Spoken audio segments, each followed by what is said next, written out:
Sveiki visi, su jumis aš Ingrid ir tęsiu savo dienoraštį įžvalgų iš taip vadinamų Rastanovkų arba vidinių sustatymų, aiškumo įvedimo, išgyjimo momento.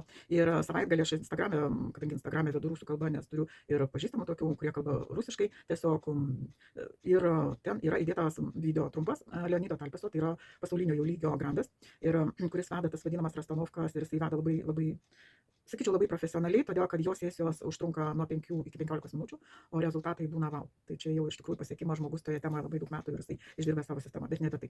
Apie tai, kad šitų Rastanovkų arba taip vadinamų pagal Berto Helleringio konsteliacijų metu yra sudaromas tam tikras laukas ir tame lauke žmogus pripažins tą tiesą. Ir tiesos pripažinimas arba kai kada sutikimas su tam tikrais dalykais, kurie yra realybė, tai jie gydo. Iš tikrųjų, jie gydo, net ir kartais pakartoji keletą kartų tam tikrus dalykus, gali pats save išgydyti, bet esmė tame, kad be kito specialisto, kol įvaldai tą techniką, be kito specialisto iš tikrųjų yra labai sunku.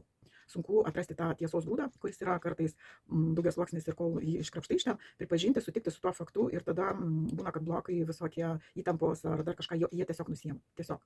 Ir taip, jeigu meistriškai žiūrint iš meistro pozicijos, tu matai, kaip dirba tikrai meistrai ir matai, kad jie jau vienintelis sesijos metu tikslas, kad žmogus pripažintų tiesą, nes kartais tiesos pripažinimas būna labai sudėtingas procesas ir žmogus gali nesutikti su tuo dalyku, bet tai yra tiesa.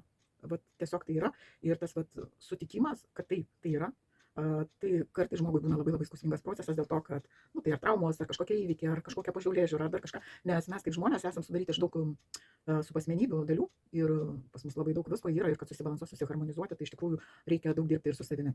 Tai šitos konsteliacijos, taip vadinamos, tai yra labai greitas ir kelias, tiesiog įdirbis ir sutaupantis laiko, įvedantis labai daug aiškumo ir paprastumo.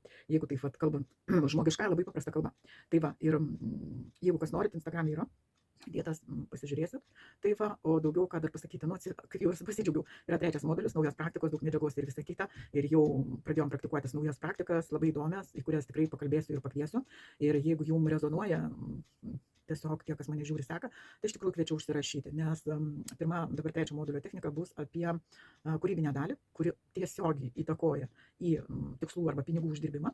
Ir labai ta kūrybinė dalis kartu su drąsa, jinai iš tikrųjų duoda labai didelį gerą rezultatą. Jeigu jums įdomu pasižiūrėti, kasgi pas jūs yra kaip su šitom dalim, nes norint drąsą turėti, reikia peržengti baimės, ten irgi sesijos metu mes irgi žiūrim tokią dalį kaip figūrą, kaip baimė. Ir tiesiog tai yra sesija tokia labai įdomi, sakyčiau, ir duodanti tokią tikrai apčiuopiamą naudą, nes, sutikit, žmogus daro produktą, tam, kad padaryti produktą, jam reikia sąveikoti, turėti gerą kontaktą su kūrybinė dalim, ir tam, kad padaryti mainus ir turėti iš tų mainų rezultatas yra pinigai.